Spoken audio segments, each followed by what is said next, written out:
Bonjour à tous, merci d'être présents ce matin, malgré le froid, malgré la pluie. Avant de commencer ce cours sur le bébé statisticien, je voudrais commencer par dire quelques mots d'un événement qui a eu lieu hier et qui me paraît suffisamment important pour le mentionner dans ce cours. D'ailleurs, je vois que quelqu'un m'a mis le journal Le Monde qui en parlait ce week-end. C'est la décision par l'Europe de financer parmi les deux grands projets flagship qu'elle entend financer à hauteur d'1 milliard d'euros pendant 10 ans. L'un des deux projets sélectionnés, donc, est le projet Cerveau humain, the Human Brain Project. Et je voulais attirer votre attention sur ce projet, et peut-être vous aurez quelques questions là-dessus, d'ailleurs, à la fin de ce cours, pour vous dire que je pense que c'est un tournant important dans la recherche européenne sur le cerveau et sur les mécanismes de la pensée, dans la mesure où, pour la première fois, un effort extrêmement concerté de synthèse des données va être mis en œuvre. Je pense que ce projet est assez mal compris, et donc ça vaut la peine d'en parler, d'en reparler. Je suis sûr qu'on en reparlera. Certains ont dit c'est la suite du projet d'Henry Markram, qui est le leader effectivement de ce projet. C'est la suite du Blue Brain Project, qui est d'une ambition folle, démesurée et sans grand intérêt, qui consiste à simuler chaque synapse de chaque neurone de l'ensemble du cerveau humain. Il y a un petit peu de ça, il y a une ambition grandiose, effectivement, mais il n'y a pas du tout que cette idée-là. Il y a au contraire l'idée de construire des modèles hiérarchiques du cerveau humain, à la fois à un certain niveau de détail pour certaines structures particulières, comme la colonne corticale, dont j'avais parlé dans le cours de l'an dernier, qui est un élément clé et encore très mal compris de la computation dans le cortex, mais aussi d'arriver à des niveaux d'expression qui sont beaucoup plus cognitifs et qui donc vont nous intéresser directement pour cette chaire. Et je dois dire que je suis fier d'être responsable de l'un des piliers de ce projet cerveau humain, qui est le pilier justement des neurosciences cognitives. Il y aura donc de très nombreux axes dans ce projet. Et l'un des axes importants, c'est le rassemblement sous forme d'atlas avec différents niveaux de résolution de l'ensemble des données connues sur le cerveau humain à différentes échelles. L'imagerie cérébrale va bien entendu jouer un rôle très important dans ce projet, et Neurospin, où je travaille, va être impliqué très directement dans la création de nouvelles cartes, en particulier des connexions et de la mise en relation des connexions avec les activations cérébrales, aussi bien d'ailleurs chez l'adulte que chez l'enfant. Et il y aura également un effort théorique absolument majeur dans ce projet. Il ne s'agit pas simplement de simuler, d'ailleurs tout le monde est d'accord que reproduire dans un ordinateur toute la complexité du cerveau, ce n'est pas ça qui va nous permettre de comprendre le cerveau. Mais il y a au contraire un effort théorique majeur qui va être mené avec une reconnaissance très forte d'ailleurs des mathématiques françaises et de l'informatique théorique française. Alain Destex dirigera cette partie du projet qui va consister à créer un institut de neurosciences théoriques. Et dans ce contexte, la France devrait jouer un rôle important dans la création de modèles de niveau intermédiaire qui ne vont pas reproduire toute la complexité du système nerveux, mais qui vont au contraire essayer de s'en abstraire et de créer ce qu'on peut appeler des lois de passage d'un niveau à un autre. Et, le cerveau peut être décrit à différents niveaux de complexité, j'en parle souvent dans ce cours, et c'est un petit peu comme en thermodynamique. On peut avoir une description atomique, mais on doit aussi essayer d'avoir une description macroscopique des paramètres comme la pression d'un gaz, et la thermodynamique elle permet de créer des lois de passage d'un niveau à l'autre. Eh bien, évidemment, la complexité du système nerveux est infiniment plus grande, mais on va essayer de trouver des lois de passage d'un niveau à l'autre, depuis le niveau moléculaire jusqu'au niveau de la cellule, depuis le niveau de la cellule jusqu'au niveau des circuits, et bien sûr, les lois d'apprentissage qui permettent d'internaliser des représentations cognitives. Le projet n'est pas seulement bottom-up, c'est-à-dire décrire toute la complexité du système nerveux et reconstruire progressivement une simulation, mais il est aussi top-down, c'est-à-dire partir de la fonction, et on a identifié un certain nombre de fonctions fondamentales, dont l'apprentissage statistique fait partie, et la reconstruction progressive des mécanismes qui sous-tendent ces fonctions. Donc c'est un très grand projet. Je suis très heureux que l'Europe ait vu que la recherche sur le cerveau était l'un des axes les plus importants de la recherche actuelle. Et je pense que si vous avez des questions sur ce sujet, on pourra en reparler à la fin de ce cours. Alors je reprends maintenant mon cours donc, sur le bébé statisticien. Ce n'est pas sans rapport d'ailleurs, parce que si on comprend comment le bébé internalise des représentations du monde extérieur, on pourra et c'est un autre axe du projet cerveau humain, on pourra simuler à une vitesse beaucoup plus grande que la réalité les apprentissages. Et je dois souligner qu'une des choses qui m'a beaucoup attiré vers ce projet cerveau humain, c'est la capacité qui est déjà un fait aujourd'hui, qui n'est pas un rêve pour le futur, c'est un fait aujourd'hui que l'on peut simuler avec des puces électroniques spécialisées, plusieurs millions de neurones avec un certain degré de réalisme et à des échelles temporelles qui vont jusqu'à 10 000 fois plus vite que la réalité. Et ça, c'est aujourd'hui le travail de Karl-Heinz Mayer en Allemagne, à Heidelberg, qui dispose de ces puces mixtes analogiques digitales. Donc on pourra simuler une sorte de bébé digital si on infère correctement les règles d'organisation et d'architecture. Et l'intérêt de ces simulations, c'est que pouvant aller beaucoup plus vite que la réalité, elles pourront simuler une période d'apprentissage dans un temps beaucoup plus compact. Peut-être pourra-t-on simuler 1 an d'apprentissage. On va parler aujourd'hui de la première année de vie du bébé. Simuler 1 an d'apprentissage en peut-être quelques heures de simulation sur ordinateur spécialisé. Donc ces puces neuromorphiques vont aussi transformer le paysage de ce qu'on est capable de faire comme simulation. Aujourd'hui, il faut savoir qu'avec un ordinateur conventionnel non spécialisé, les simulations de réseaux de neurones typiquement vont beaucoup plus lentement que la réalité et vont prendre par exemple plusieurs heures pour simuler 1 seconde d'évolution de ce réseau de neurones. Donc ces évolutions technologiques vont bénéficier aux neurosciences et l'intégration des neurosciences et de la psychologie dans des modèles cohérents, personnellement, j'en attends beaucoup. Je reprends mon cours, sans me laisser plus distraire par cette perspective grandiose, pour vous dire que donc on avait laissé, dans le cours de la semaine dernière, on était resté à cette notion d'un cerveau de bébé capable déjà, dès le plus jeune âge, d'avoir des réponses à la nouveauté. Et ces réponses à la nouveauté, par exemple ici, lorsqu'on répète 4 fois la même syllabe ba et qu'ensuite on change et qu'on passe à une syllabe ga, ces réponses à la nouveauté sont similaires déjà à celle du cerveau de l'adulte. On observe une réponse de mismatch qui est semblable fonctionnellement à la mismatch négativité qu'on peut observer chez l'adulte, et elle montre que le cerveau de l'enfant est déjà capable d'anticipation sur la base d'apprentissage très élémentaire. Ici, on pense qu'il apprend quelque part la répétition de la syllabe ba, ba, ba, ba, et qu'il détecte la déviation de la syllabe ga de ce modèle de répétition. On a vu différentes données qui permettaient de penser que le cerveau était très sensible dès le plus jeune âge, peut-être même dès le point de départ de son fonctionnement chez le prématuré, à l'internalisation de ce genre de règles élémentaires. Et à la fin du dernier cours, je vous avais suggéré que ces signaux d'erreur permettaient d'ajuster des modèles internes de plus en plus abstraits du monde extérieur. Alors c'est de cela dont il va s'agir aujourd'hui dans le domaine du langage. La question que je voudrais poser aujourd'hui, c'est ce type de signaux d'erreur est-il utilisé par l'enfant pour stabiliser à long terme, et non pas seulement à ce court terme de quelques secondes d'expérience, des représentations internes de sa langue maternelle.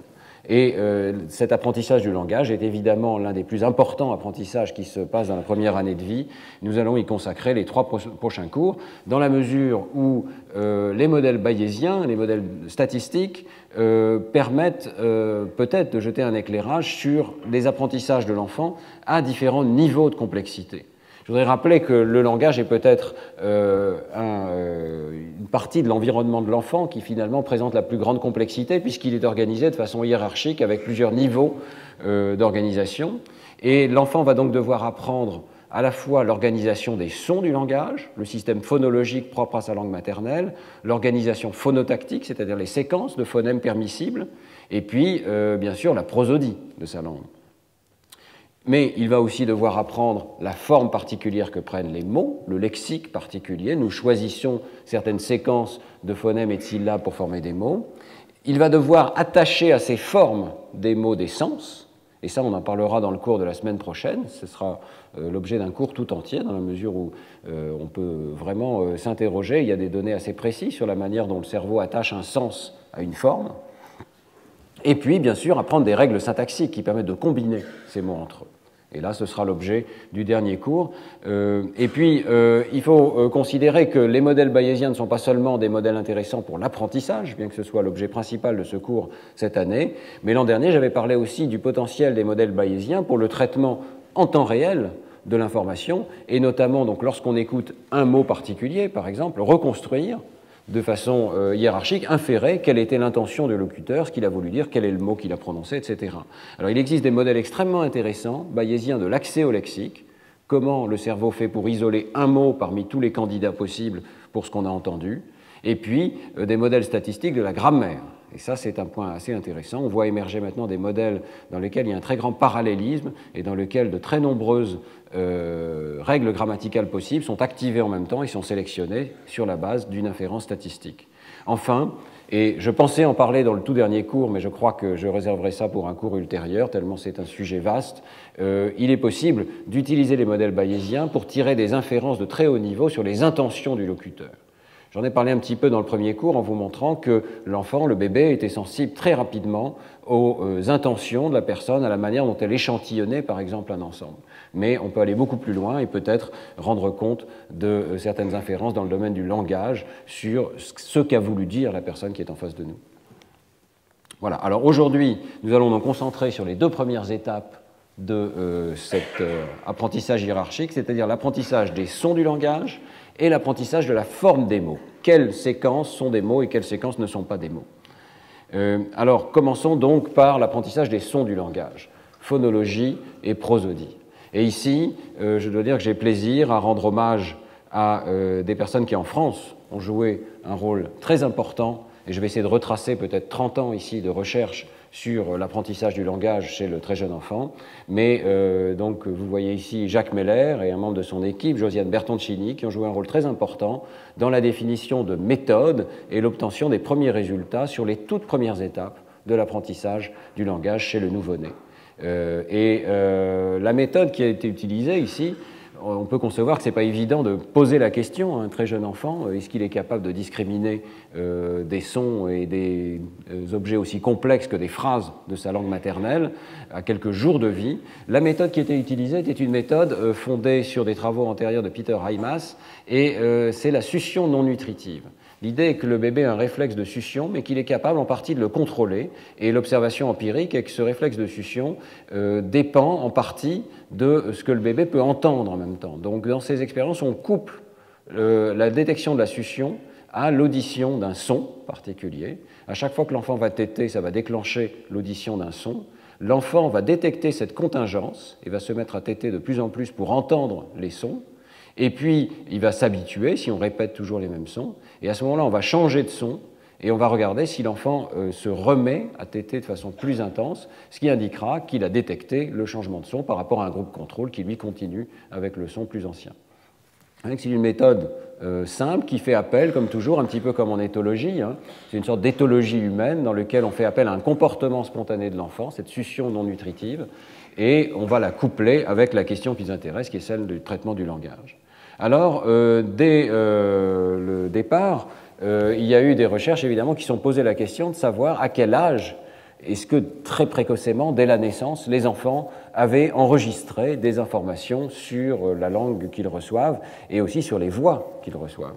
Un travail très précoce, ce qui a porté sur cette question, le travail de Casper et Pfeiffer, a montré que les nouveau-nés de quelques jours étaient déjà capables de réagir, de préférer, d'avoir une réaction de préférence à la langue de leur mère, ce qui suggérait que la langue de la mère, qui est présente dans l'environnement, a été internalisée, en tout cas certains de ses paramètres, extrêmement précocement. Donc dès 1980, ces recherches se mettent en place et c'est l'époque donc où Jacques Meller ouvre son laboratoire, développe cette méthode de succion non nutritive en France, et une des phases importantes de ce travail a été la démonstration, à travers des expériences répétées, que les nouveau-nés de quelques jours, à cette époque, sont déjà sensibles aux paramètres sans doute prosodiques de leur langue maternelle.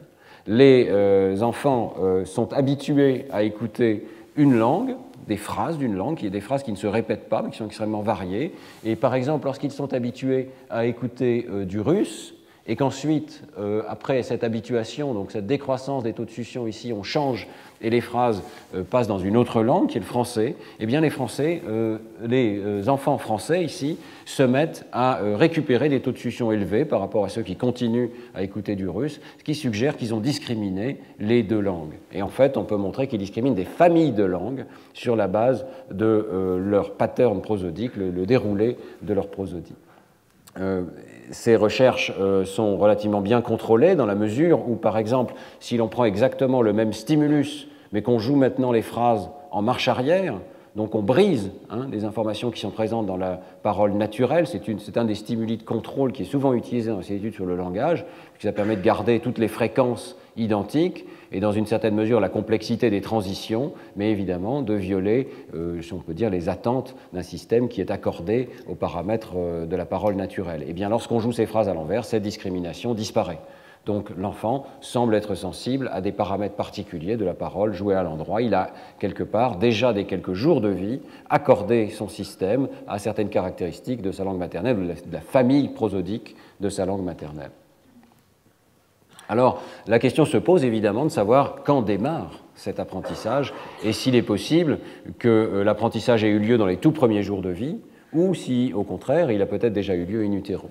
Et les recherches à l'époque montraient que si on prend des nouveau-nés dès la naissance, vraiment avec quelques heures de vie, ce comportement n'était pas observé. Donc ça, ce sont des recherches qui n'ont pas été publiées à l'époque, mais c'est toujours très difficile d'interpréter des résultats négatifs. Il existe quelques résultats positifs qui suggèrent que peut-être dans les dernières semaines de gestation, l'enfant est déjà capable de mémoriser certains aspects prosodiques probablement de ce qu'il entend.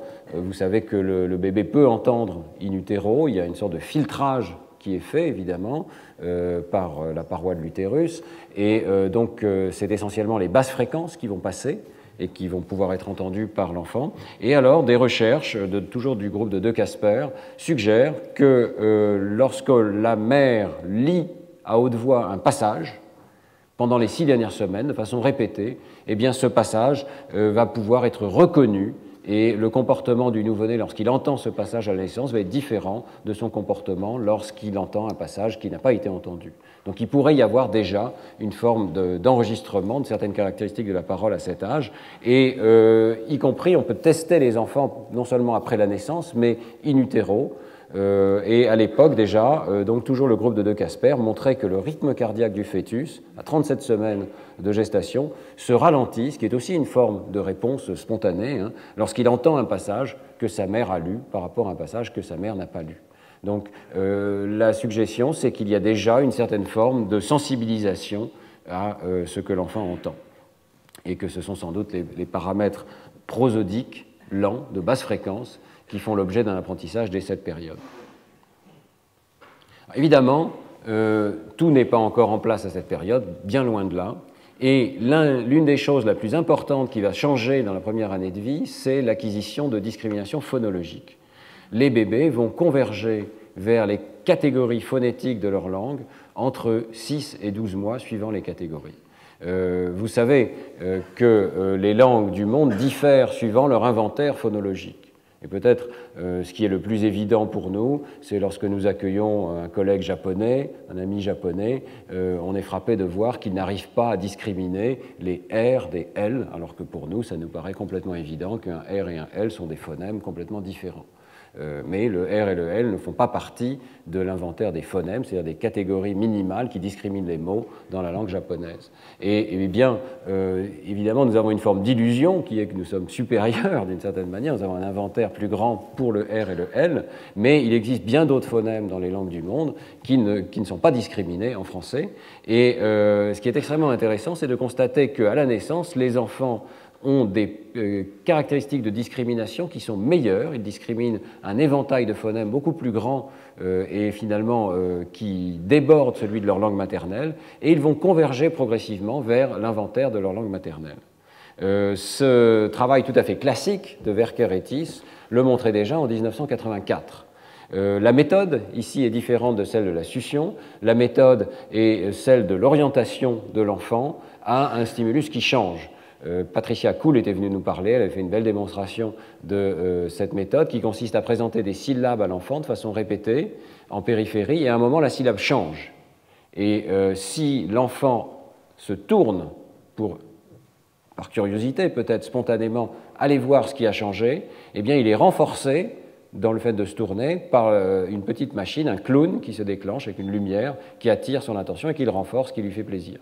Donc, au cours de l'expérience, l'enfant apprend qu'il doit se tourner, qu'il peut se tourner, qu'il sera renforcé pour se tourner au moment où le son change. Et on peut tester de cette manière-là combien d'enfants arrivent à discriminer différents changements de catégorie phonologique. Alors, en utilisant cette méthode, dans une première expérience, Verkeretis montre que si l'on teste des bébés de 6 à 7 mois, ils sont capables de se tourner pour un changement phonologique qui ici, que je n'arrive pas à prononcer, qui est propre à une langue salish, Thompson, et c'est un contraste que les enfants font à 6-7 mois, ici, les enfants sont capables de discriminer, mais que les Anglais adultes, les anglophones adultes, font beaucoup moins. Vous voyez, ils n'entendent pas, autant que les enfants, la différence qui est faite. Et bien entendu, les adultes natifs de cette langue, salish, sont capables de faire cette discrimination à 100%. Donc on voit plusieurs choses. Ici, on voit que les adultes diffèrent dans leur capacité de discrimination phonologique, et on voit que les bébés de 6 à 7 mois anglophones, de milieu anglophone, sont meilleurs que les adultes. Et dans les expériences suivantes, Verkeretis vont montrer effectivement qu'il y a une perte au cours de la première année de vie des capacités de discrimination. Il y a une sorte de sélection qui se produit, comme s'il y avait un éventail d'hypothèses, c'est assez compatible avec cette idée du cerveau statisticien, il y a un éventail d'hypothèses sur les contrastes disponibles dans la langue, et il va y avoir une sélection des contrastes pertinents. Donc ce que vous voyez ici, c'est une première recherche qu'on appelle cross-sectionnelle, c'est-à-dire que les enfants sont testés à des âges différents, chaque enfant est testé une fois, donc il y a des enfants de 6-8 mois, 8-10 mois, 10-12 mois, et ils sont testés ici sur deux contrastes différents. Le ta-ta-indi, qui est un ta rétroflexe, où la langue est mise en arrière, que je n'entends pas, et puis ce contraste kiki en salish. Et vous voyez que dans les deux cas, les enfants les plus jeunes discriminent, et à mesure qu'on s'avance vers 10-12 mois, la discrimination disparaît, alors qu'elle reste. Ici, vous avez des enfants natifs de la langue hindi, ou natifs de cette langue salish, et vous voyez qu'à 10-12 mois, ils conservent, bien entendu, ils en ont besoin pour leur langue, ils conservent de cette discrimination phonétique. Donc, une convergence qui est confirmée par des données longitudinales, et c'est vraiment un travail très solide de Verkeretis qui a eu une influence considérable. Hein. Et ici, ce sont donc des données longitudinales où les mêmes enfants sont testés plusieurs fois, et vous voyez qu'on réplique ce patron de réponse. À 6-8 mois, tous les enfants discriminent. Vers 8-10 mois, les réponses commencent à fléchir, et vers 10-12 mois, 11-12 mois, la discrimination disparaît. Alors, ce travail qui a été très influent a été répliqué de nombreuses fois. Je ne parlerai pas de toutes les réplications, je dirais simplement que, et notamment par Patricia Kuhl, hein, que le consensus actuel, c'est que pour les consonnes, donc l'apprentissage se fait entre 6 et 12 mois, en tout cas la convergence de cet apprentissage. Pour les voyelles, ce serait plus précoce. Et la convergence serait déjà faite vers 6 mois. Et il y a même un travail très récent qui suggère que peut-être déjà in utero, il y a une altération de la perception des voyelles. C'est possible parce qu'une partie de l'information sur les voyelles, qui est plus lente, va pouvoir passer in utero. Et un travail donc du groupe de Lagerkrantz et de Patricia Kuhl, comparant des enfants des deux pays, en Suède et aux États-Unis, montre que donc peut-être déjà les voyelles ont été altérées par la perception in utero et que ça peut se percevoir dès la naissance.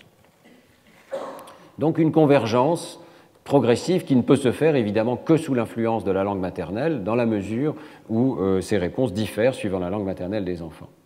Ce résultat, donc sur la convergence phonologique, est confirmé par des enregistrements des potentiels évoqués. Ici, une collaboration entre l'équipe de Ghislaine de Hahn-Lamberts, Marcela Peña et Janet Werker, qui était à l'origine de ce travail en 1984. Les potentiels évoqués, comme je vous l'ai dit la semaine dernière, peuvent nous donner des indications sur la perception catégorielle des phonèmes.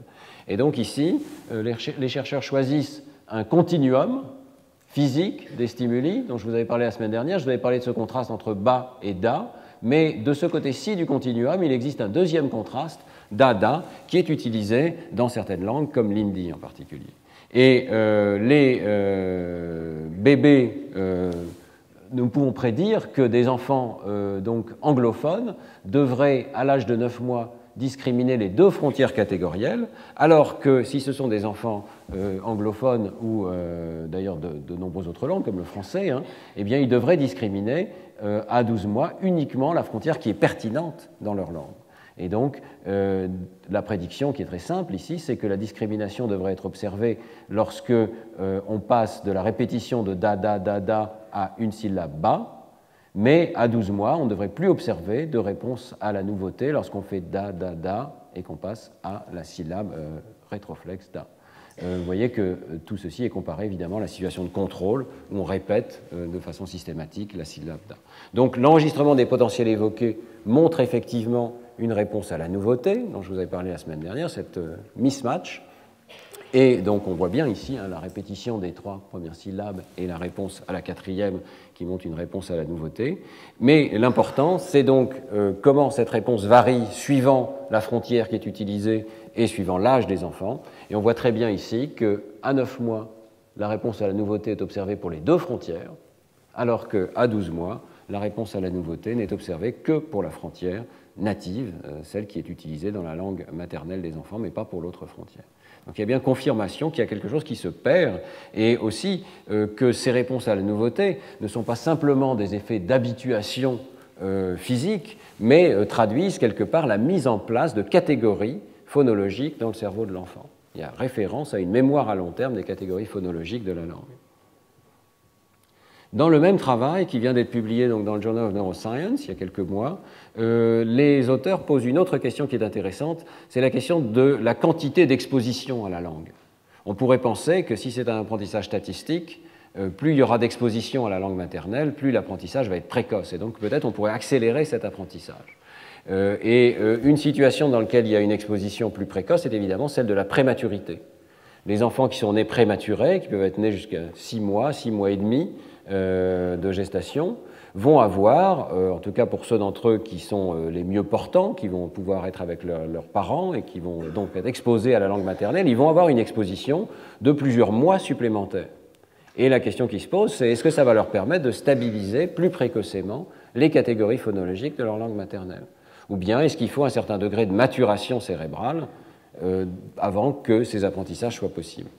Alors, pour tester cette question, donc, outre les enfants de 9 et 12 mois nés à terme que je viens de vous présenter, les auteurs testent également des prématurés nés avant le terme et qui bénéficient de près de 3 mois supplémentaires d'exposition au langage. Ils vérifient qu'on choisit évidemment des prématurés neurologiquement normaux et on vérifie qu'ils ont été bien exposés à leur langue maternelle, qu'il n'y a pas eu de privation sensorielle pendant cette période. Et alors, ce qui est très intéressant, c'est de voir que si on considère l'âge après le terme, ces 2 groupes ne diffèrent pas. Donc, lorsque vous comparez les enfants normaux et les enfants prématurés 9 mois après le terme, qui aurait été le terme normal de la grossesse, vous voyez que les enfants continuent de discriminer les 2 catégories, les 2 frontières, et lorsque vous considérez cette fois-ci les enfants 12 mois après le terme normal de la grossesse, vous voyez qu'aussi bien les enfants nés à terme que les enfants nés prématurément ont perdu la frontière qui n'est pas utilisée dans leur langue maternelle. Donc le groupe intéressant, c'est celui des prémas de 9 mois ici, puisque ces prémas-là ont eu 12 mois d'exposition à la langue maternelle, mais ils ne sont pas comme les enfants normaux qui ont eu 12 mois d'exposition. Donc quelque part, les 3 mois supplémentaires d'exposition de ces enfants prématurés ne leur ont pas permis de stabiliser les catégories phonologiques de leur langue maternelle. Donc, on voit ici une chose importante, c'est que bien qu'on parle d'apprentissage statistique, il faut toujours se souvenir que ces apprentissages statistiques sont soutenus par une architecture cérébrale, et il semble bien que cette architecture cérébrale ne soit pas suffisamment en place chez les enfants prématurés, en tout cas pas avant les dernières semaines du terme normal de la grossesse, pour permettre un apprentissage phonologique. Donc, c'est important, hein, sur le plan, je dirais, presque épistémologique. Hein. On n'est pas ici dans un modèle d'apprentissage où le cerveau est capable d'absorber n'importe quelle régularité du monde extérieur. Cette capacité d'internaliser des modèles du monde extérieur s'appuie sur un modèle génératif capable de générer des hypothèses et de sélectionner sur la base d'une règle d'apprentissage. Et si ces architectures ne sont pas en place, eh bien, l'exposition ne suffit pas à l'apprentissage. Alors, peut-être êtes-vous un peu incertain sur les conclusions qu'on peut tirer, puisque la semaine dernière, je vous montrais que les prématurés de 6 mois et demi avaient des réponses à la nouveauté lorsqu'on répétait une syllabe et qu'ensuite on changeait de syllabe. Mais donc, il faut bien comprendre les échelles temporelles de ces 2 tests différents. Les bébés prématurés montrent des réponses à la nouveauté dans ce paradigme à court terme, on présente une syllabe répétée et ensuite on change. Donc, ils discriminent les syllabes, mais ils n'enregistrent pas ces informations sur le long terme, comme le montre l'expérience que je vous présente aujourd'hui. Et donc, cet enregistrement qui permet d'altérer le modèle interne de la langue maternelle ne se produit que plus tard. Alors est-ce que c'est vraiment la naissance qui est le point clé pour ces apprentissages? Je vous ai montré il y a une seconde qu'il y avait quand même des apprentissages dans les dernières semaines de la grossesse, donc il n'est pas exclu que cette expérience ne soit pas tout à fait sensible et que si on testait vraiment systématiquement des prématurés qui sont nés par exemple à 8 mois au lieu de 9 mois de grossesse, le dernier mois supplémentaire d'apprentissage, on pourrait, avec des méthodes plus fines, peut-être détecter qu'il y a eu une période d'apprentissage dans cette période-là. Mais de façon générale, on pense que jusqu'aux dernières semaines de grossesse, le bébé n'a pas encore une capacité sur le plan neurologique de stabiliser sur le long terme les catégories phonologiques de sa langue maternelle. Alors, bon, tout ceci est bel et bon. Je parle du bébé statisticien. Je crois que c'est clair que ces apprentissages sont nécessairement dus à une internalisation des statistiques de la langue maternelle, mais est-ce qu'on peut le prouver de façon plus directe? Et là, il y a une expérience très intéressante, toujours du groupe de Jeannette Werker en 2002, qui montre que les enfants, effectivement, sont sensibles aux distributions statistiques des phonèmes de leur langue, ou plutôt de l'environnement qu'ils entendent. Donc, un test direct de la sensibilité aux statistiques de la langue. Alors, l'expérience est la suivante. Elle consiste à prendre des enfants de 6 et 8 mois, de familles anglophones, et de modifier leur environnement très légèrement pendant la période du test sur un continuum qui va de da à ta. On va exposer les enfants pendant seulement 2 minutes à 6 blocs de 16 syllabes qui sont pris sur ce continuum da et ta, mais il va y avoir 2 groupes d'enfants qui vont être traités différemment sur le plan des statistiques de ce qu'ils entendent. Vous voyez ici la distribution des syllabes sur ce continuum donc, qui comprend 6 points. Un groupe d'enfants va être surtout stimulé avec des syllabes qui sont au centre de ce continuum et qui forment une seule distribution gaussienne, centrée sur le centre de ce continuum physique, tandis que l'autre groupe d'enfants va être testé avec une distribution bimodale, qui a clairement 2 pics, avec des syllabes qui sont d'un côté du continuum et d'autres syllabes qui sont de l'autre côté du continuum. Alors c'est intéressant parce que c'est un problème tout à fait classique dans le domaine de l'apprentissage bayésien, ce qu'on appelle l'identification d'un modèle avec une gaussienne, un modèle avec 2 gaussiennes, l'identification d'une distribution. Et les modèles bayésiens sont tout à fait appropriés pour répondre à cette question. Est-ce qu'il y a plus d'évidence en faveur d'une distribution unimodale ou d'une distribution bimodale? Et on sait qu'un modèle bayésien peut, sur la base de statistiques même assez faibles, comme celle d'ici, converger très rapidement vers l'hypothèse qu'il y a 2 catégories ou qu'il y a une seule catégorie. C'est un problème classique en informatique. La question, c'est bien sûr, est-ce que les très jeunes enfants sont déjà capables de faire ce genre d'inférence et donc de modifier légèrement leur catégorie sur la base de ces informations distributionnelles? Alors pour le savoir, on leur fait entendre par la suite 2 sortes de stimuli, soit des alternances des syllabes 1 et 8, ce qui vont tester leur capacité de discriminer ces 2 syllabes, soit comme contrôle, la répétition de la syllabe 3 ou de la syllabe 8. Je crois qu'il y a une erreur, je crois que c'est la syllabe 6, donc 3 ou 6. Voilà. Donc le contrôle, c'est je répète toujours la même syllabe. Le test, c'est je vais faire alterner des syllabes très différentes. Et alors on voit que les 2 groupes ne se comportent pas de la même manière.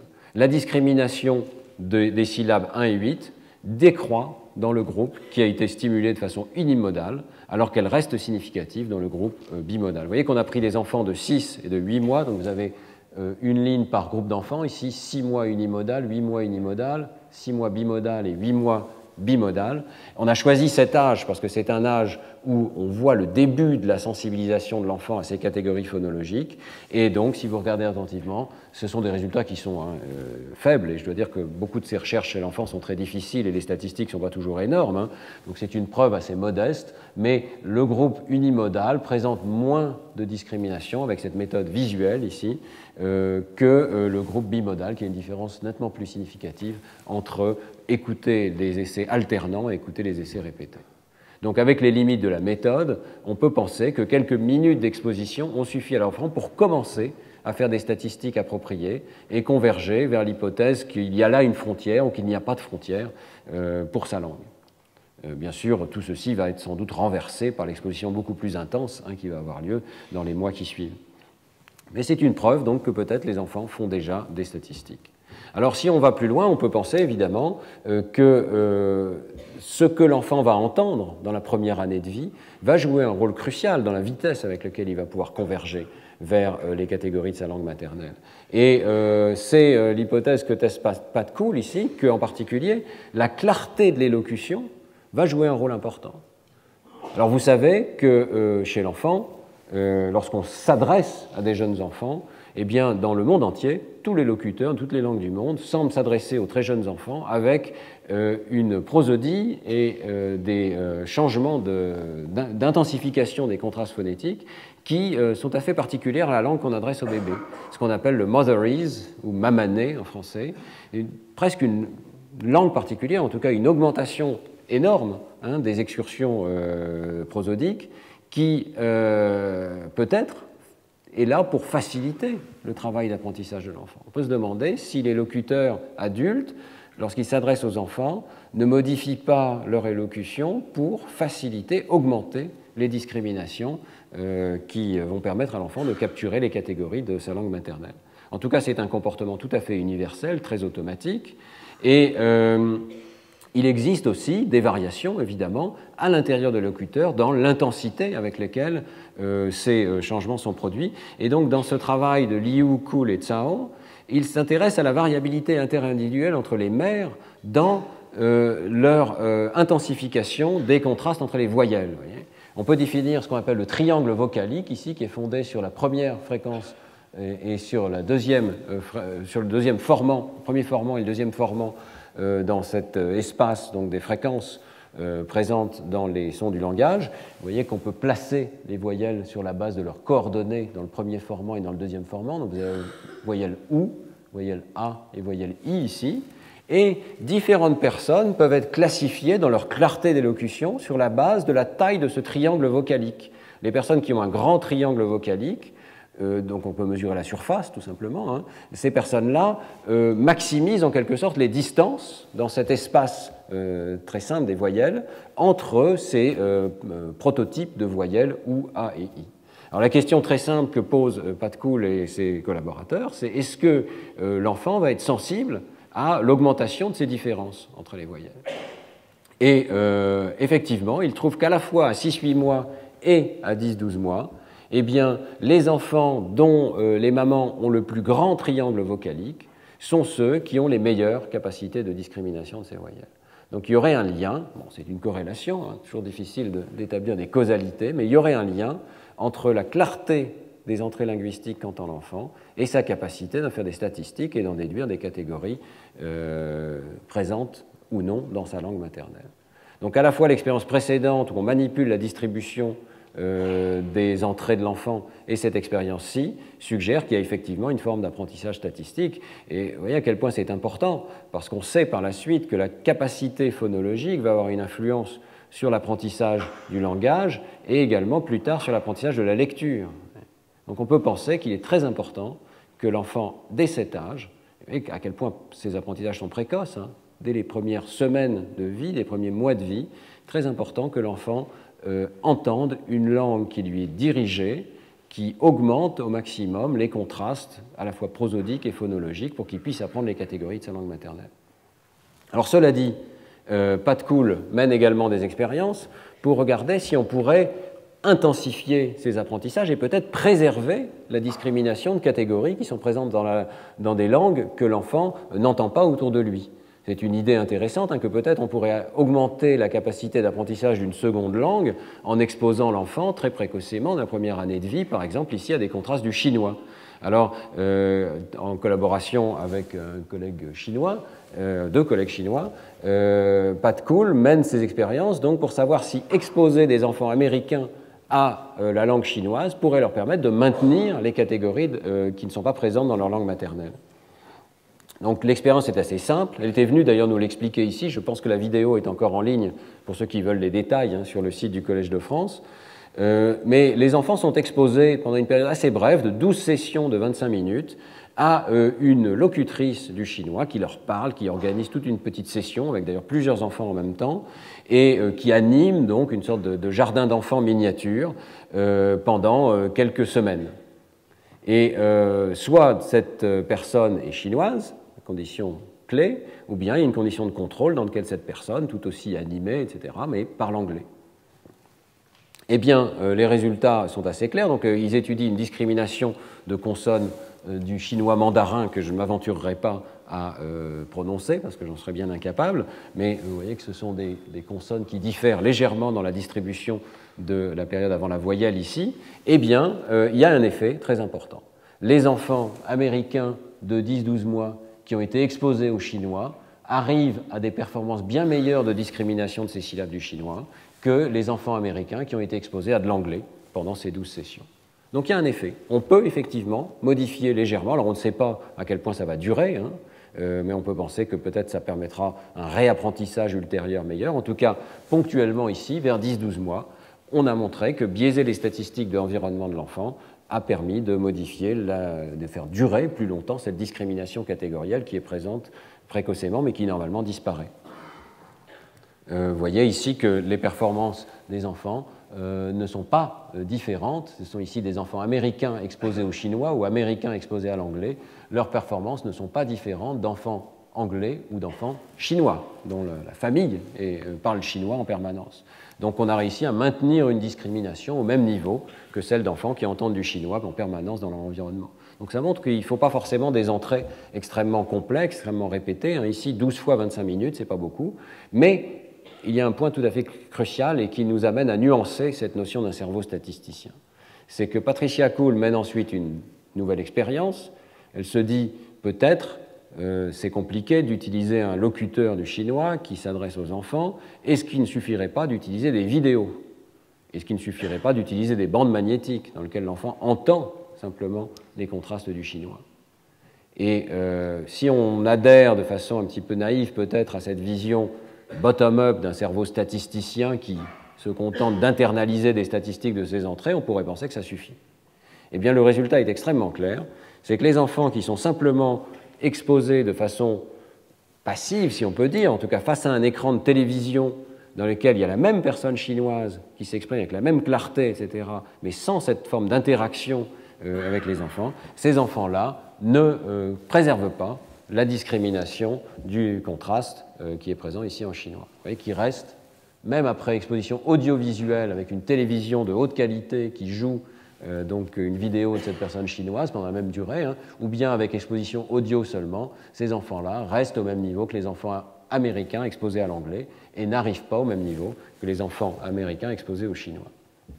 Déception, hein, ce serait formidable si on pouvait écouter des bandes magnétiques à cet âge-là, ou si on pouvait regarder des vidéos et préserver des catégories d'autres langues, et peut-être se préparer à l'apprentissage des langues, mais ça n'est pas le cas. Et alors, la recherche en est là. Patricia Kuhl nous avait décrit les étapes ultérieures qu'elle entendait mener, c'est-à-dire essayer de minimiser les différences. Une des hypothèses, c'est qu'il faut avoir une sorte de contingence, c'est-à-dire que l'enfant doit être engagé dans un dialogue, en quelque sorte, dans lequel son attention est attirée parce qu'il y a une personne en face de l'enfant qui répond, qui s'interrompt au moment où l'enfant gazouille et qui, en quelque sorte, crée un cycle de réponse de l'adulte face à l'enfant. On ne sait pas très bien, donc Patricia Kuhl nous décrivait des expériences dans lesquelles elle essaie de rétablir une contingence avec la vidéo ou avec un ordinateur, mais un ordinateur qui serait minimalement sensible à ce que fait l'enfant et qui crée cette période d'alternance de dialogue avec le bébé. Bon, c'est une des hypothèses, on ne sait pas très bien. Peut-être qu'il suffit d'avoir un visage en face de soi qui lui-même établit la contingence, donc peut-être qu'il regarde l'enfant. Toute une série de recherches sont à mener, mais il est tout à fait clair qu'on ne peut pas avoir une vision strictement passive ou bottom-up de ces apprentissages. Quelque chose se produit dans le cerveau de l'enfant qui est sensible à la présence d'un interlocuteur. Et on a vu qu'à ces âges-là, déjà, les enfants sont sensibles à ce que font les personnes autour d'eux. Le fait qu'une personne échantillonne correctement ou pas, par exemple, un ensemble d'objets, les intentions des personnes autour des enfants, les enfants, ils sont éminemment sensibles dès cet âge. Donc on peut penser qu'il faut plus qu'une simple exposition passive, mais on ne sait pas exactement quoi. Sur le plan cérébral, ça veut dire sans doute que stabiliser les catégories phonologiques, ça n'est pas seulement un phénomène local au cortex auditif, mais ça dépend sans doute d'autres niveaux hiérarchiques dans le cerveau de l'enfant, et peut-être des niveaux sensibles au sens des mots, peut-être des niveaux sensibles aux intentions du locuteur. Et je pense qu'il faut essayer d'imaginer cet apprentissage comme n'étant pas strictement local. D'ailleurs, ce qu'on veut dire par phonème, ce n'est pas simplement des éléments qui sont distribués de façon différente dans la langue, dans l'environnement de l'enfant, mais ce sont des éléments qui discriminent des mots. c'est-à-dire qui permettent d'établir des discriminations lexicales. Et donc il faut penser que ici l'apprentissage est dépendant en partie d'informations qui sont supraphonologiques, qui sont peut-être lexicales ou peut-être de plus haut niveau encore. Voilà ce que je pouvais dire pour l'instant, puisque c'est une recherche en train de se faire, sur l'apprentissage des sons du langage. Je voudrais dire maintenant quelques mots sur l'apprentissage de la forme des mots, qui est l'étape suivante, où on va décider que certaines séries de phonèmes forment des mots. Alors, là encore, je suis heureux de rendre hommage à l'un des pionniers de ce domaine, que nous connaissions bien, qui est décédé malheureusement beaucoup trop prématurément, Peter Yushik, qui était pendant un moment dans le laboratoire de Jacques Meller, où nous étions nombreux à travailler, et qui est donc une des personnes qui, le premier, a démontré que les bébés dans la première année de vie, bien avant de pouvoir parler, ont déjà des représentations internes qui, en partie, internalisent des mots de leur langue. Alors, dans cette première expérience qui a été publiée dans le journal Science en 1997, des bébés de 8 mois étaient exposés pendant 10 jours à 30 minutes d'histoires pour enfants, et ces histoires étaient manipulées de manière à avoir un contenu particulier avec 36 mots qui étaient particulièrement fréquents dans ces histoires. Vous voyez ici certains de ces mots, sneeze, elephant, ants, grey, etc. Et Peter Yushik avait choisi 36 mots de contrôle qui n'étaient pas présents dans l'histoire qui était racontée aux enfants. Eh bien, le résultat, c'est que les enfants exposés aux histoires préfèrent écouter la liste de mots qu'ils ont déjà entendus. Donc, je rappelle que ces mots sont présentés ici au sein de phrases, au sein d'une histoire, et ensuite, au cours du test, ils sont présentés de façon isolée. Donc, c'est assez intéressant de voir qu'il puisse y avoir un transfert de cette manière-là. Ça veut dire que, quelque part, l'enfant, pour certains de ces mots au moins, a été capable de les segmenter des phrases de départ, et lorsqu'il les entend en isolation, est capable de reconnaître que certains de ces mots sont présents.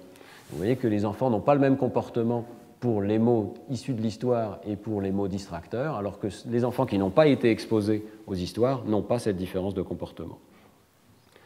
Bon, cette expérience est une première expérience, elle ne dit pas tout, elle ne dit pas exactement quels sont les indices qui sont utilisés par l'enfant pour segmenter, elle ne dit pas non plus exactement ce que l'enfant a reconnu, ça pourrait être simplement certaines syllabes, des mots qui sont présents. Des recherches ultérieures, je n'arriverai pas à les passer toutes en revue, mais montrent en particulier que les enfants sont sensibles à des indices, même extrêmement faibles, qui permettent de segmenter les mots. Et là, il faut citer les recherches d'Anne Christophe, qui est ici à Paris, qui dirige un laboratoire à l'École normale supérieure consacré à ces questions d'apprentissage du langage chez l'enfant, et qui était venu nous parler d'ailleurs l'an dernier, et qui a montré que les enfants, même de quelques jours de vie, ont la sensibilité nécessaire aux frontières minuscules qui sont présentes dans le signal qui distingue les frontières des mots. Donc elle avait fait des expériences où, par exemple, on prend une production naturelle comme panorama typique et on extrait le groupe de syllabes mati, qui, vous voyez, franchit la frontière de mots, panorama typique. Et puis, on peut prendre un autre mot dans lequel la même séquence de syllabes n'est pas à la frontière, peut-être, je ne sais plus, mathématicien, dans lequel il y a aussi mati. Alors, elle avait extrait ces syllabes et montré que même si on entend peu de choses, eh bien, les enfants de quelques jours ont la sensibilité nécessaire pour distinguer ces ensembles de syllabes et donc ont déjà une sensibilité aux indices de segmentation. Mais on peut penser aussi, évidemment, que les bébés vont être capables d'utiliser des indices statistiques. Et si on croit à cette hypothèse du cerveau bayésien, peut-être que des simples indices de distribution statistique des ensembles de syllabes vont suffire.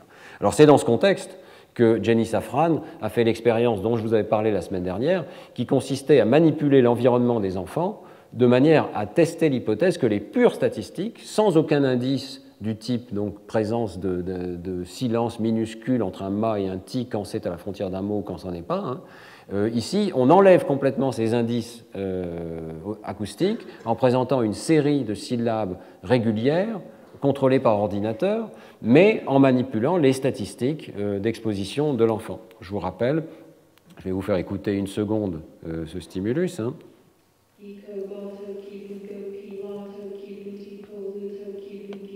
Voilà, on expose l'enfant à 2 minutes de ce type de séquence dans lequel des trisyllabes sont présents.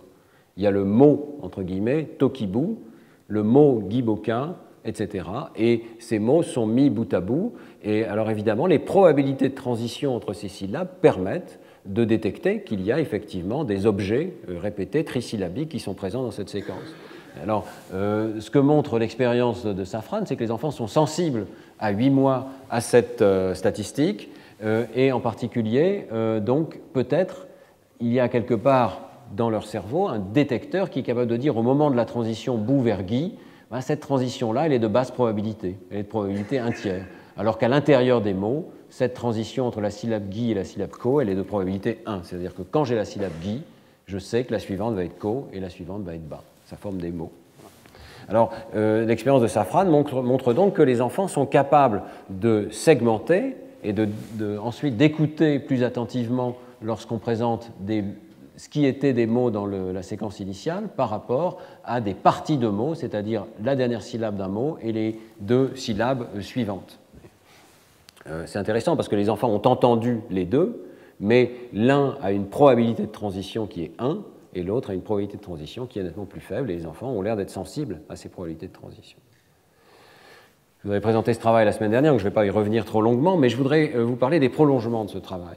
Parce qu'évidemment, ça ne suffit pas de montrer que l'enfant a une sensibilité aux probabilités de transition et que peut-être qu'il étiquette certaines transitions comme étant peu probables, mais Jenny Safran va beaucoup plus loin et essaye de montrer que ça peut jouer effectivement un rôle dans l'apprentissage des mots chez l'enfant. C'est-à-dire que l'enfant va vraiment se servir de ce mécanisme pour découper le signal de parole et décider que là, ces 3 syllabes consécutives, ça forme un mot. Alors, première étape dans cette démonstration, il faut montrer que ça fonctionne effectivement dans la parole continue, dans la parole spontanée. Alors là encore, elle était venue nous en parler un petit peu l'an dernier, hein. Des enfants de 8 mois de familles anglophones sont exposés à des stimuli qui sont une sorte d'italien manipulé évidemment par l'expérimentateur, bien contrôlé, avec 6 syllabes par seconde, et dans lequel certains mots sont présents et d'autres ne le sont pas. Alors, je vous montre tout de suite les stimuli. Certains enfants sont exposés au langage 1A, dans lequel il y a, de façon répétée, des bisyllabes comme fuga ou melo. Et puis, d'autres items ne sont pas présentés du tout dans ce langage 1A. Donc, pané et théma ne sont pas présentés. Et puis, un autre groupe d'enfants est exposé au langage 1B, dans lequel c'est exactement l'inverse. Donc, les mots pané et théma sont présentés, les deux autres ne sont pas présentés. Eh bien, les enfants préfèrent écouter les mots anciens par rapport aux mots nouveaux. Alors, ça montre qu'ils ont fait la différence, qu'ils ont, quelque part, comme dans l'expérience de Yushik au départ, utilisé l'information statistique présente dans la parole continue pour découper ces mots et se rendre compte, quand on les présente en isolation, que certains de ces mots étaient déjà présentés et d'autres ne l'étaient pas. Ce qui est un peu compliqué, si vous revenez peut-être sur les diapositives précédentes, c'est que d'une expérience à l'autre, les méthodes, de façon un petit peu compliquée, montrent que les enfants parfois préfèrent écouter les mots anciens et parfois préfèrent écouter les mots nouveaux. Alors ça, c'est quelque chose, moi j'ai regardé cette littérature encore récemment, qui n'est pas du tout clarifiée. Donc, les chercheurs, faute de mieux, se contentent de dire qu'il y a une différence significative, ça prouve que les enfants font la différence, mais pourquoi la différence est dans un sens parfois et dans l'autre sens d'autres fois, ça n'est pas parfaitement compris. Donc, je mentionne ça comme un bémol sur ces recherches chez l'enfant. Dans le cadre du cerveau statisticien, si on voulait modéliser le comportement de l'enfant, il faudrait modéliser également sa réponse d'orientation vers ces stimuli anciens ou nouveaux. Et en soi, c'est un conditionnement. Ça veut dire que le regard de l'enfant est conditionné par ce qu'il entend. Alors, il semble bien qu'en fonction de la durée d'exposition de ce qui précède, il puisse y avoir des changements de comportement. Il est possible que lorsque l'enfant est exposé à très peu de données, ici, vous voyez que c'est 2 minutes dans les expériences de Jenny Safran, eh bien, l'enfant préfère écouter les stimuli anciens parce qu'en quelque sorte, il va chercher plus d'informations. Son système de curiosité, qui sans doute fait partie de cet algorithme du cerveau statisticien, va s'orienter vers les stimuli anciens pour aller extraire plus d'informations. Et c'est une hypothèse, mais il est possible que lorsque les stimuli ont été exposés de façon beaucoup plus répétée, à ce moment-là, ce qui est appris, et l'enfant va s'orienter plutôt vers la nouveauté. C'est une hypothèse que je vous soumets. Je ne suis pas sûr qu'elle rende compte de l'ensemble de la diversité des résultats dans la littérature, mais juste pour vous signaler qu'on n'a pas pour l'instant de modèle complet de la raison pour laquelle l'enfant s'oriente parfois vers la nouveauté et parfois vers les stimuli anciens. En tout cas, ici, les résultats sont clairs parce qu'ils sont répliqués dans une première expérience, mais aussi dans une deuxième et même dans une troisième. Systématiquement, l'enfant discrimine les mots qui étaient présents dans le langage continu qu'il a entendu au départ des mots qui n'y étaient pas présents. Alors les expériences sont bien contrôlées. Ici, Jenny Safran fait un travail tout à fait remarquable. Hein. Donc dans l'expérience 2, vous voyez que dans l'expérience 1, les mots de contrôle ici n'étaient tout simplement jamais présentés du tout. Pour mieux contrôler ce qui se passe, dans l'expérience 2, Jenny Safran ne présente toujours pas ces mots, mais présente leurs syllabes isolées. Donc les phrases mentionnent, par exemple pour le groupe du langage 2A ici, donc il y a clairement le mot fuga, il y a clairement le mot mélo, il n'y a pas le mot pané, mais il y a la syllabe pas, et à d'autres moments il y a la syllabe né. Donc du point de vue des syllabes, toutes les fréquences sont égalisées. Du point de vue des mots, par contre, le mot fuga est dans le langage de départ, le mot pané n'y est pas. Et les enfants continuent de faire la différence entre ces mots-là. Donc c'est bien l'assemblage de deux syllabes pour former des mots qui est utilisé par les enfants ici. Et ce test permet d'exclure que ce soit simplement la fréquence de certaines syllabes qui explique le comportement des enfants, ce qui pouvait être le cas dans l'expérience de Yushik au départ. Donc c'est la première preuve tout à fait claire que les enfants extraient quelque chose de particulier aux statistiques de la transition entre les mots dans de la langue continue. Dans l'expérience 3, on montre que c'est vraiment la fréquence qui compte, c'est-à-dire que tous les mots sont présentés, mais certains de ces mots sont présentés avec une fréquence 3 fois plus grande que les autres, et ça suffit à créer un comportement différent pour les mots fréquents et pour les mots rares dans la langue continue.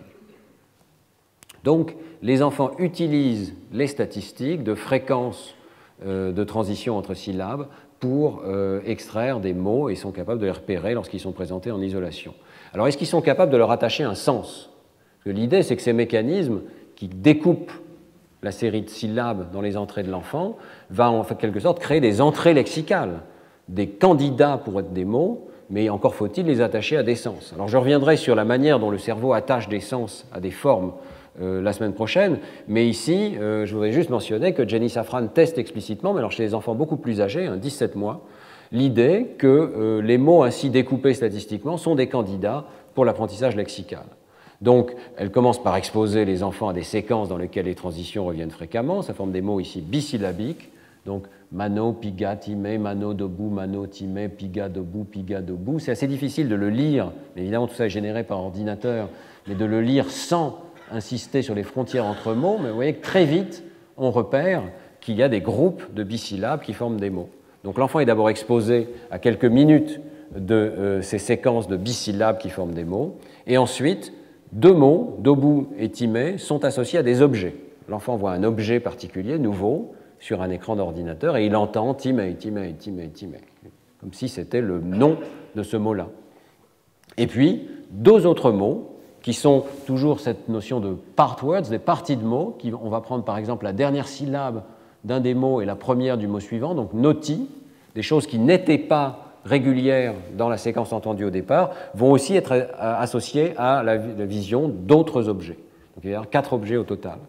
Eh bien, par la fin, ensuite, on va tester la capacité de l'enfant à retenir le nom de ces objets en présentant des essais de test où la moitié du temps, les associations entre bisyllabes et l'objet correspondant sont violées. On va voir si l'enfant est capable de discriminer la situation où il continue d'entendre le bon bisyllabe pour le bon objet et la situation où il entend le mauvais bisyllabe pour l'objet qu'il est en train de voir. Eh bien, les enfants sont capables de détecter que l'association est violée, donc ils ont appris des noms pour ces nouveaux objets, mais ils ne l'ont fait que pour les mots qui pouvaient être extraits de la séquence précédente. Donc, dans l'exemple que je vous donne ici, time va être associé à l'objet approprié. On le voit parce que l'enfant regarde plus longtemps lorsque ça n'est pas le bon objet qui est présenté avec la syllabe time, mais par contre, noti ne va pas être associé à un objet dans les conditions de cette expérience. Donc, on voit ici qu'il y a un comportement très différent du regard de l'enfant pour les choses qui étaient des mots dans la langue de départ et pour les choses qui n'étaient pas des mots dans la langue de départ. Et ce comportement montre clairement que l'enfant est capable non seulement donc, de détecter des régularités statistiques, non seulement d'en extraire des candidats mots, mais ces candidats mots sont plus facilement associés à des formes visuelles nouvelles pour l'enfant. Donc il y a bien toute la chaîne complète qui suggère que ces mécanismes statistiques jouent un rôle très utile dans la création du lexique de l'enfant. Et vous voyez qu'ici, il y a une réplication dans une deuxième expérience avec de la parole continue. C'est cet article ici que je ne détaille pas, qui est tout récent, avec Graf Estes. Alors, revenons à la parole naturelle pour nous poser la question à quel âge est-ce que ces apprentissages démarrent. Je vous ai montré là que les expériences de Jenny Safran sont à 8 mois. À 8 mois, l'enfant extrait des statistiques. Est-ce qu'il peut le faire encore plus tôt? Eh bien, on peut revenir aux travaux de Peter Yushik, ici avec Mandel et Pisoni, qui ont montré que dès 5 mois, les enfants sont déjà sensibles à leur propre prénom. Ce qui veut dire que cette entrée lexicale particulière, qui est évidemment extrêmement fréquente dans leur environnement et sans doute présentée en isolation, hein, eh bien, est déjà enregistrée. Alors, l'expérience de Yushik, là encore, est assez bien faite, hein, puisqu'on a le prénom de l'enfant, et tous les enfants qui ont été testés ici, et on choisit des prénoms qui servent donc de distracteurs, qui partagent soit le même pattern d'accentuation, soit ont des patrons d'accentuation qui sont assez différents. Donc vous voyez par exemple Johnny, Abby, Sarah, Michael, etc. En anglais, on sait que l'accentuation joue un rôle important et donc il y a un contrôle ici par le choix d'un prénom qui suit le même déroulé d'accentuation. Eh bien, dès 5 mois, les enfants préfèrent écouter leur propre prénom par rapport à tous ces prénoms de contrôle. Donc, quelque part, ça veut dire qu'ils ont enregistré convenablement leur propre prénom. Alors, il y a une idée intéressante aussi dans cet apprentissage statistique, c'est que l'apprentissage peut fonctionner de proche en proche. C'est-à-dire qu'une fois que l'enfant a commencé à apprendre son prénom, ça va fonctionner comme un objet qui va pouvoir être segmenté de la parole continue. On va pouvoir en quelque sorte le soustraire de ce qui rentre, et toujours cette notion de ce qu'en anglais on appelle explaining away, c'est-à-dire l'idée qu'un modèle statistique permet d'expliquer une fraction des entrées, et que ce qui reste va être ce qui va permettre l'apprentissage ultérieur, donc l'idée d'un signal d'erreur. Hein. Donc, dans le domaine de l'apprentissage du lexique, ça peut permettre un apprentissage de proche en proche. C'est-à-dire que l'enfant va comprendre des petits morceaux de l'entrée, peut-être les mots qu'il a entendus en isolation, comme son prénom, et ça va l'aider à découper progressivement la parole continue.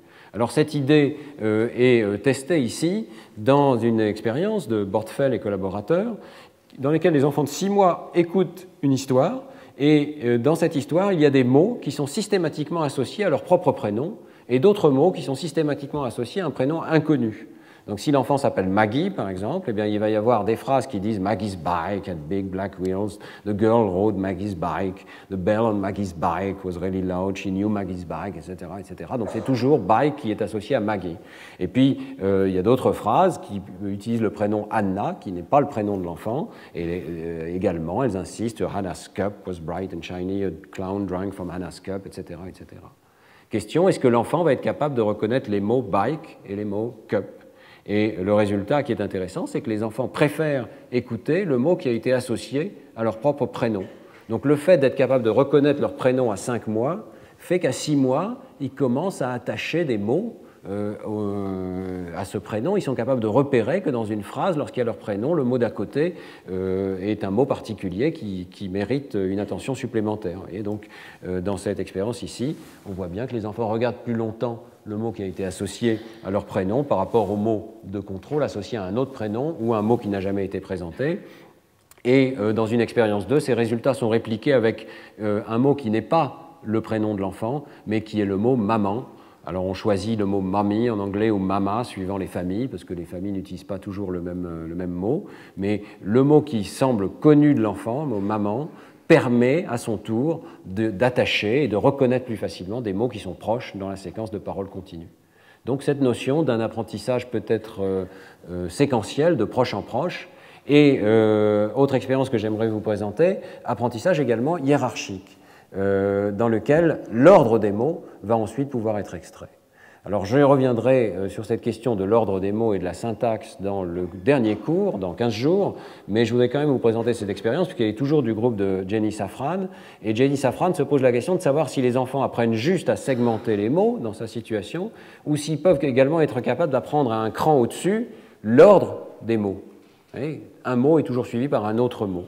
Donc pour poser cette question, elle prend cette fois-ci les enfants de 11 à 12 mois et elle les expose à 16 petites phrases qui sont répétées chacune une fois, hein, et qui sont issues d'une grammaire extrêmement simple dans laquelle il y a des transitions particulières entre les mots.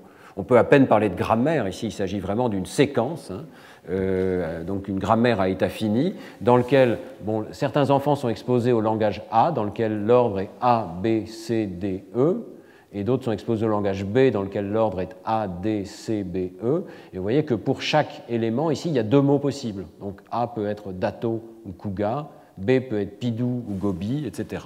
Ça crée des petites phrases. Et donc on commence à exposer l'enfant à 16 phrases de ce type. Et alors, ce qui est intéressant, il y a un contrôle qui est bien fait ici. La dernière syllabe des mots A et des mots C est identique. Vous voyez, c'est dato et buto, kuga et tiga. La raison, c'est que du coup, les deux grammaires en question ici, vous voyez que comme elles ne changent que sur la présence de B ou D ou B en deuxième et en quatrième position, ça veut dire que les transitions de probabilité entre syllabes vont être parfaitement les mêmes dans les deux grammaires. Donc ce n'est pas les transitions de probabilité qui vont permettre à l'enfant d'apprendre à discriminer la langue A de la langue B. Par contre, l'ordre des mots, lui, est clairement différent. Donc on va d'abord exposer les enfants à 16 phrases issues de l'une de ces grammaires, puis ensuite on va les tester avec des phrases nouvelles qu'ils n'ont jamais entendues, issues soit de la même grammaire, soit de l'autre grammaire. Et comme la moitié des enfants sont assignés à l'un ou l'autre des groupes, en moyenne, ils entendent exactement la même chose, hein. C'est très bien contrôlé, mais la question est de savoir s'ils ont appris quelque chose, non seulement sur la présence de mots bisyllabiques, à cet âge, on sait que depuis 8 mois, ils le font, mais aussi sur l'ordre particulier des mots dans cette langue. Et alors, le résultat, toujours le même, c'est que les enfants écoutent plus longtemps les phrases grammaticales, ce qui suggère qu'ils ont effectivement été sensibilisés à la présence de régularité sur l'ordre des mots dans ce qu'ils ont entendu. Les résultats sont répliqués dans une deuxième expérience. Le travail de Jenny Safran a aussi ce caractère très systématique de répliquer systématiquement les expériences, ce qui est bien parce que les niveaux statistiques ne sont pas toujours très élevés dans une expérience individuelle. Donc ici, vous avez une réplication avec juste une toute petite variante, c'est qu'on a enlevé le cinquième mot. Donc il reste uniquement la séquence ABCD ou ADCB. Voilà. Mais toute chose égale par ailleurs, donc vous voyez que les enfants ici regardent plus longtemps les séquences grammaticales que les séquences non grammaticales, ce qui suggère qu'ils ont appris quelque chose. Bon, donc les auteurs suggèrent que les enfants apprennent simultanément la présence de mots et tout de suite, à un niveau supérieur, l'ordre possible pour ces mots. Je pense qu'il faut être un petit peu nuancé. D'ailleurs, la discussion de l'article est intéressante, hein. Certes, l'expérience exclut que ce soit des transitions entre les syllabes qui soient responsables de la discrimination. Ça ne peut pas être les transitions de n à n plus 1, de la syllabe n à la syllabe n plus 1. Par contre, rien n'exclut que ça puisse être, par exemple, des triplés de syllabes, ou que ça puisse être de la syllabe n à la syllabe n plus 2. Alors, on reviendra sur ces paradigmes d'association syllabe n plus 2. Mais vous voyez que dans ce type d'expérience, il est assez difficile d'exclure toutes les régularités et de s'assurer que ce soit seulement la régularité sur les mots qui ait été apprise par les enfants.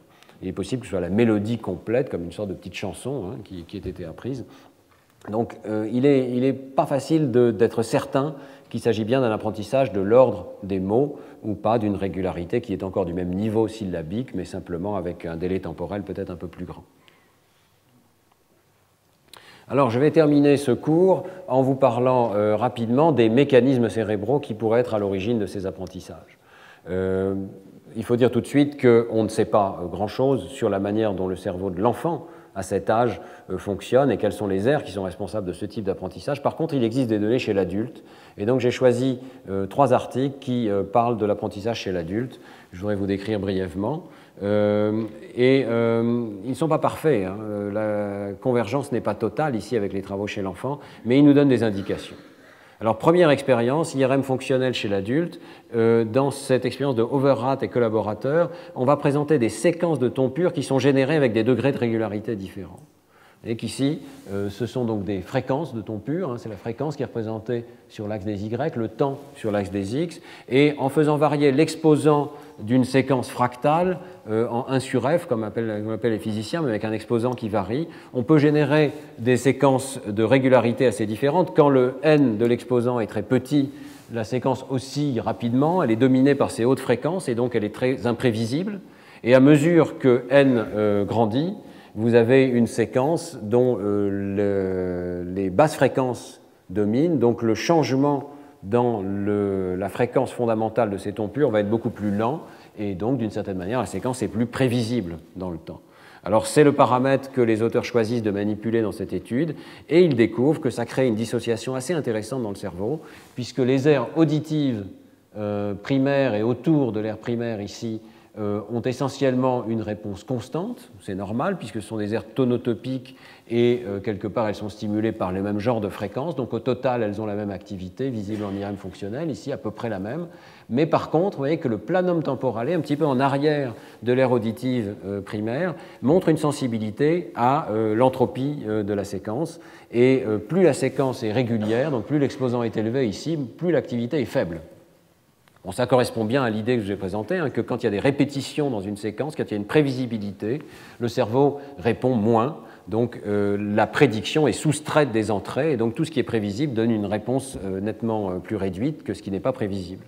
Donc on voit bien ici que peut-être l'apprentissage de ce type de mouvement dans l'espace des fréquences pourrait être lié à des réponses du planum temporale. Bon, évidemment, c'est très loin du langage, hein, ce sont des séquences de ton pur. Alors, les auteurs suggèrent qu'il y a une forme de codage prédictif et peut-être de compression. Il y aurait un code neural qui comprime les entrées pour essayer de trouver le code le plus compact, et un code plus compact peut être trouvé, évidemment, pour les séquences qui sont les plus régulières. C'est une idée intéressante, hein, que le cerveau est un système qui comprime l'information. Alors, deuxième étude, tout à fait récente, de Tremblay-Baroni avec Ouriasson à Princeton. Je trouve cette étude beaucoup plus intéressante parce qu'elle porte sur l'apprentissage de syllabes et de séquences de syllabes et leur comparaison avec des séquences de chants d'oiseaux. Le chant d'oiseau est aussi un signal qui est extrêmement structuré. On peut distinguer des syllabes locales, des patrons de chant, d'éléments de chant.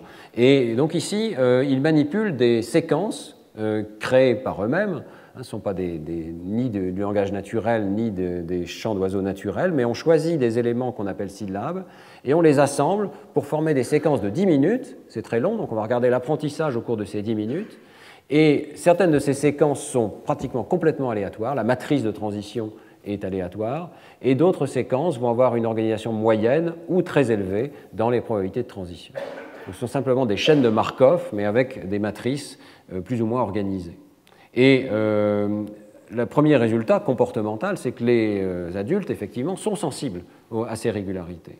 Ils sont tout à fait capables, vous voyez, lorsque la structure est manipulée de nulle ou très faible, moyenne plus élevée, deux mesures comportementales différentes montrent que les adultes sont sensibles. D'une part, les adultes jugent qu'il y a moins d'éléments. Plus la séquence est régulière, plus il semble qu'elle ait moins d'éléments. Ça, c'est un point intéressant parce que, vous savez, on a une illusion quand on entend quelqu'un parler dans une langue étrangère qu'on ne comprend pas, que la personne parle très vite. On a l'impression qu'il y a plus d'éléments.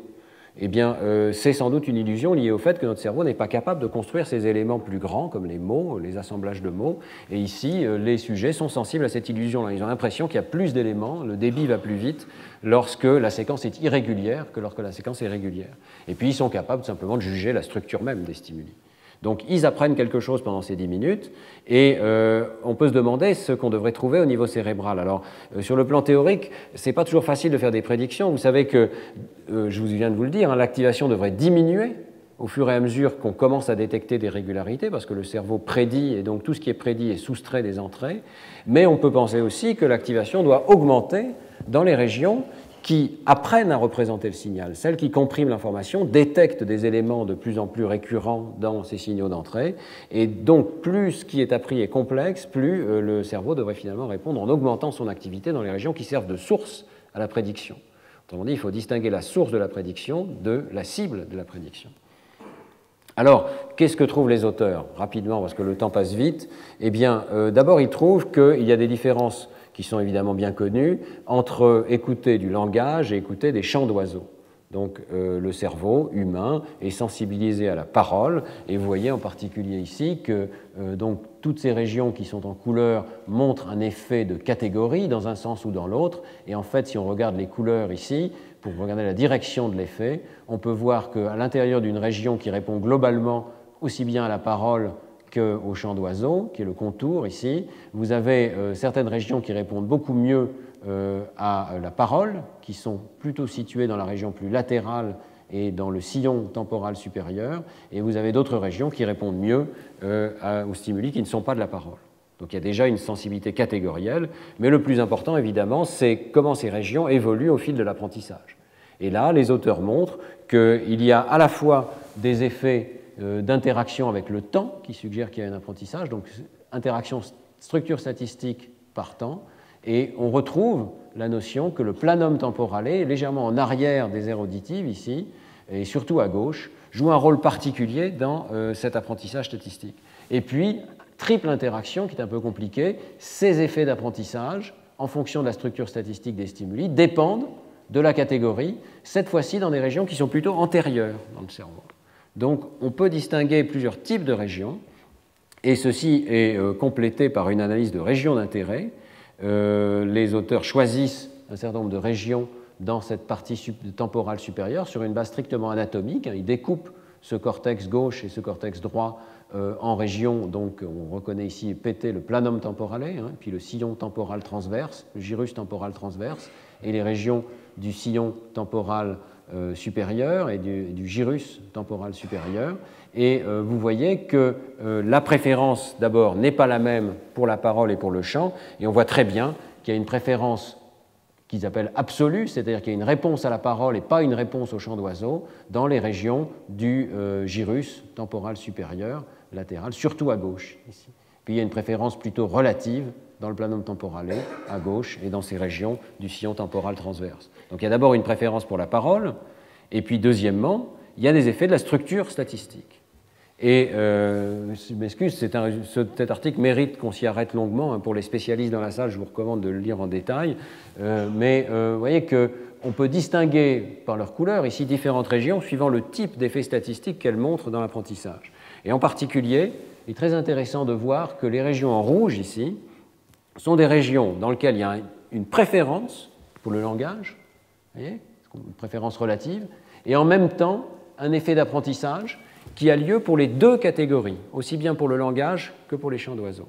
Donc c'est une région qui est capable d'internaliser des régularités statistiques. On va voir dans une seconde que son activité croît avec l'internalisation des régularités statistiques, mais qui le fait aussi bien pour des stimuli complètement nouveaux, comme les chants d'oiseaux, que pour des stimuli qui appartiennent au répertoire de notre espèce, qui est le langage.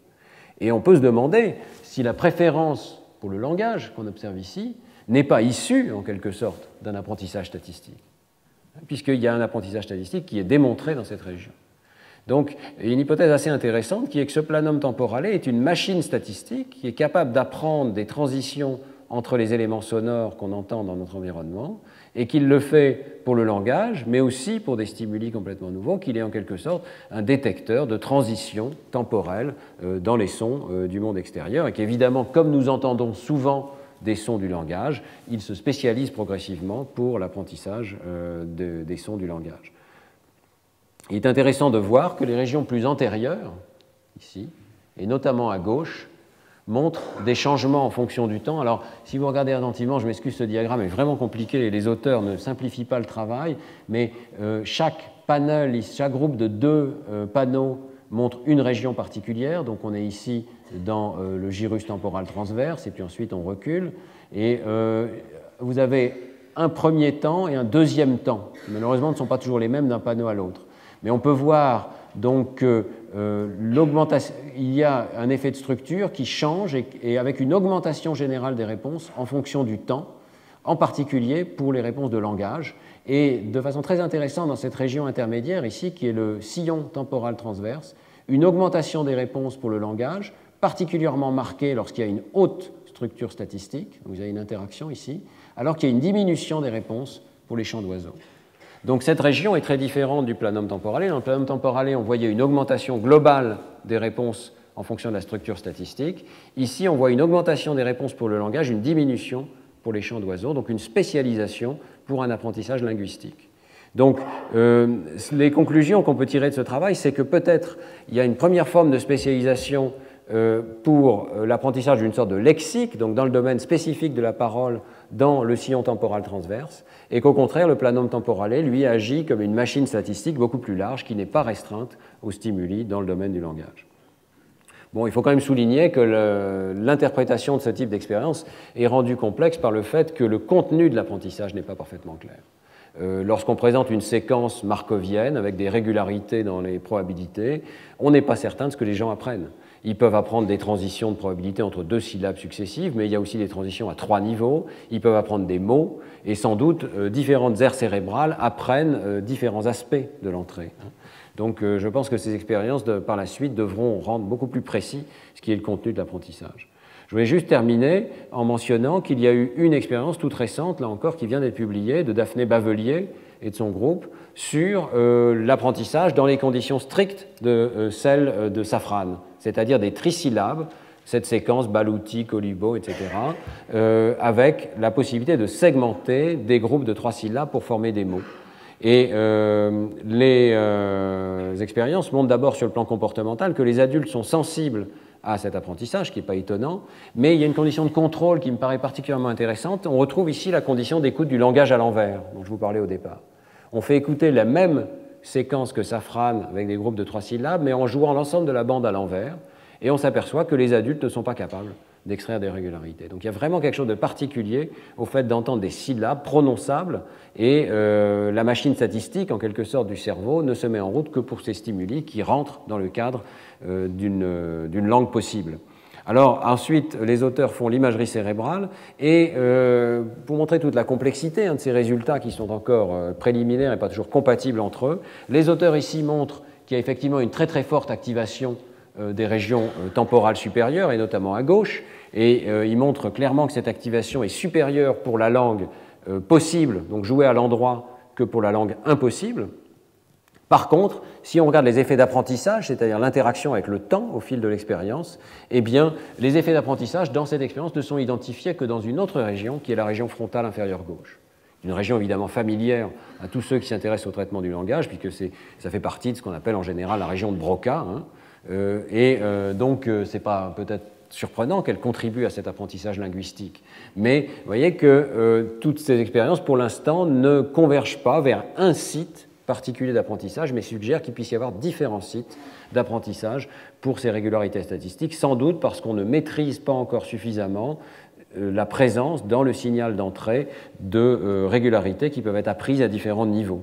Une analyse en région d'intérêt montre d'ailleurs de façon intéressante qu'il y a aussi des réponses d'apprentissage dans le putamen et dans le myocodé, qui sont des structures sous-corticales qui sont en connexion avec ces régions frontales et qu'on voit souvent activées dans des situations de détection de régularité syntaxique.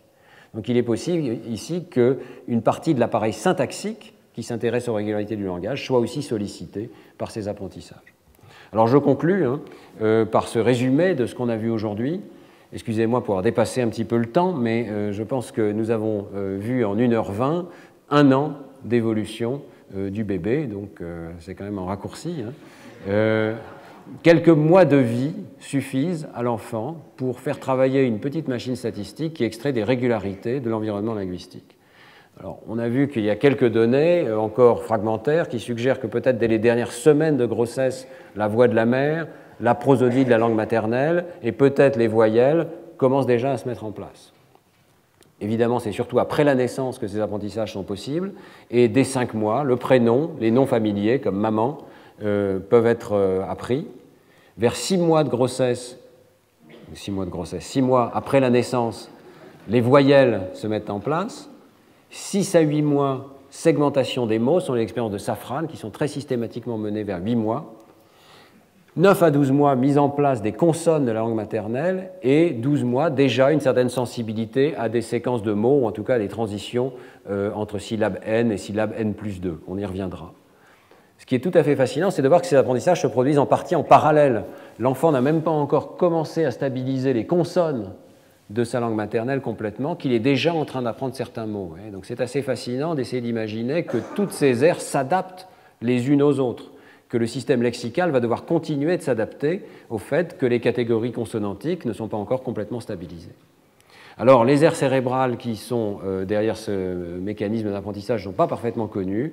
Chez l'adulte, on a vu que diverses aires temporales et frontales sont impliquées. Je m'excuse pour l'accord ici, que je corrigerai, mais il faut distinguer, je pense, différentes formes d'apprentissage, et c'est ça qui n'est pas encore complètement fait. Et on peut faire l'hypothèse qu'un apprentissage phonologique et phonotactique serait pris en compte dans le planum temporale, en particulier dans l'hémisphère gauche, qu'une région en avant, au contraire, dans la partie temporale supérieure, en avant de l'aire auditive primaire, serait responsable de l'apprentissage lexical, et que peut-être l'apprentissage de régularité supralexicale de type syntaxique ou proto-syntaxique serait pris en compte dans la région de Broca, dans la région frontale inférieure gauche. Voilà, c'est une hypothèse qui devra être soumise à des expériences d'imagerie qui un jour devront porter évidemment directement chez le bébé et pas seulement chez l'adulte. Merci de votre attention.